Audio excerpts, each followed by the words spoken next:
2016, a new TV show hit the digital airwaves and needed a podcast dedicated to chronicling its adventures. An elite team has been assembled for this task. Unfortunately, the world's listeners have not heard of this Wonder Twin duo. And although they may not be known now, in the future they will be referred to as tomorrow's legends. This is John Constantine. I am an accomplished warlock, an expert of the occult, and a master of exorcism. Hello, Legendaires. Welcome back to the bonus episodes of Tomorrow's Legends. I am Harley Quinn, and I am bringing you my reactions to the live-action Constantine series. And today, I am covering the 7th episode in the series called Blessed Are the Damned. All right, well, this one might be a little short and sweet because as much as I enjoyed this episode, I just don't know how much there is to talk about. So these are truly going to be my reactions. The first thing I noticed, as clearly did The Flash and several other people on our Facebook group, is that Juliana Harkavy was in this episode. I had no idea that she was on Constantine, so that was a pleasant surprise. Gave her a little bit more ties into the Arrowverse previously than I had been expecting. I thought her stint on Arrow these past few seasons had been her first introduction, so that was kind of cool to see. And the next thing, of course, that I noticed this episode is that Zed is back, so yay, that was exciting. It must be awkward for her, I'm just kind of thinking about this. Of course, these random things occur to me, but it just must be really awkward for her to kind of go through life not really being able to touch people.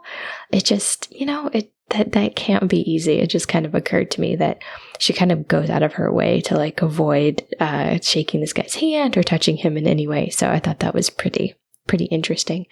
Another thing that I liked, so John at one point, he has this message, and of course he's talking to Zed, and he's saying, it doesn't matter where your powers come from, but what you do with them. And I liked that a lot. I thought that was a surprisingly, I don't know if uplifting is the right word, so we'll just go with positive. Seemed like a surprisingly positive message from John Constantine. But I liked it because, we know so little about Zed at this point in the story. I know we're going to get some more about her, so I'm pretty excited to learn all about that. But as of right now, it's true. We don't really know that much about her powers or where they come from, and he's exploring them as much as she is, of course, to his benefit, because that's what Constantine does. But it was a good message, and I kind of liked that. So I thought that was a good takeaway from this episode. And another good takeaway, at least they attempted to give an explanation of why Chaz disappears every other episode. Apparently, he's off trying to make amends with his daughter, which was news to me. So I'm guessing maybe this has ties into the comics, or maybe we'll get a little bit more of his backstory, so this all makes more sense. But at least we kind of understand why he disappears every once in a while. All right, so I particularly enjoyed that we got more explanations and even a very clear illustration of magic taking its toll. So all of that healing energy we knew had to come from somewhere. So that was very interesting to see, how it was actually affecting the land and everything around it. So I like that. Again, we get this explanation of the magic, it's magic, of course, but it's all kind of based in energy. And while it's not exactly a scientific explanation, it does at least attempt to adhere to some form of, scientific principles. Matter just can't be created out of nothing, it has to come from somewhere.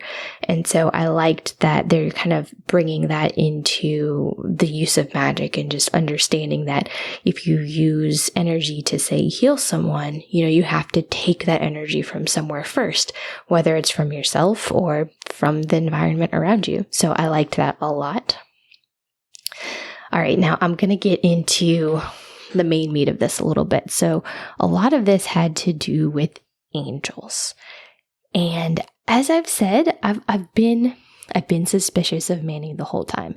I will say this is probably the first episode that actually made me see him as an angel and actually as a good guy, as opposed to everything else throughout the series where I felt he was kind of shrouded in mystery and maybe even a little sinister. So I liked how they sort of did that this episode, and they brought, a quote, bad angel or fallen angel into this storyline. And I mean, it was also good to see that, and we knew this, but it was just still good to see that reminder that John is not only suspicious of everybody, but he's still suspicious of the angel's involvement or lack thereof. Because I mean, Manny, he's there and he's always saying like he can't interfere. And I believe him. I don't think he's doing anything, especially after this episode, out of any sort of like extreme ill will or like just trying to purposely punish Constantine. I mean, I truly believe that he is sticking to his mission, if you will, and he's not supposed to interfere in mortal affairs. I liked the healthy dose of suspicion because I myself have had it. But I also thought this was just so interesting, the conversation that Manny has with our fallen angel here. It's almost as if he wishes to be mortal, or maybe he's just curious. I don't know. Like, it was hard to tell, just because, I mean, obviously he's never, as an angel, he's never had those types of experiences, where he can experience pain or joy or even, what the sun feels like. So I think in the end, I did kind of convince myself that it was more curiosity, but just with all of the questions he was asking, it was almost kind of like, does he wish he could experience this or not? So just, a little curious after all. As we've said at the end, or Manny does come around after all, right? So he does end up helping to save Zed when the fallen angel kind of gets out of control. So I'm really curious what the consequences are going to be for him interfering, because as he said, and as this fallen angel even confirmed at different points, they're not truly supposed to interfere. They're not supposed to be able to interact with the mortal plane at all.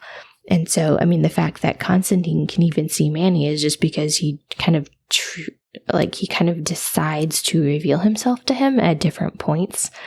And, he's kind of like this mysterious person, and he talks in riddles at best.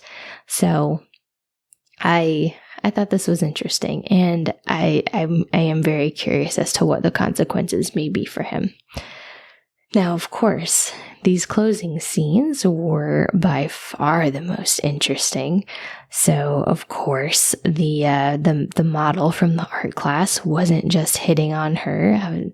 I thought that was a little odd. He seemed a little forward. I mean, of course, she's a very good-looking woman, but it seemed a little bit forward for him to kind of hone in on her and zero in on her from that art class, So I wasn't super surprised to see that he was working with someone who's looking for her. So I don't know if this guy is a priest. It kind of felt like he was. So it'll be interesting to see more about that and why he's after her. And of course, her tie-in to her past, where we can get some more information there. And of course, the ever-present, quote, rising darkness. So definitely looking forward to getting some more information all the way around. And I know the next 2 episodes, even though I know one was the mid-season finale and it's a 2-parter, I am going to go ahead and watch them together. So my next episode will be on the next 2 episodes.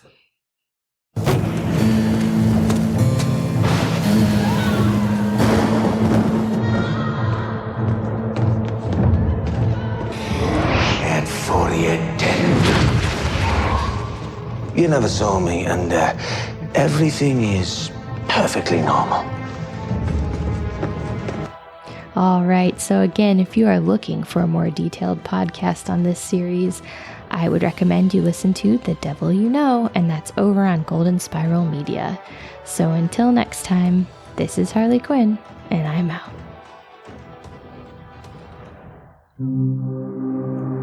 Tomorrow's Legends is not affiliated with CBS, Warner Brothers, or the CW. We're a fan-made podcast for entertainment purposes only and are part of the Cybercast Network.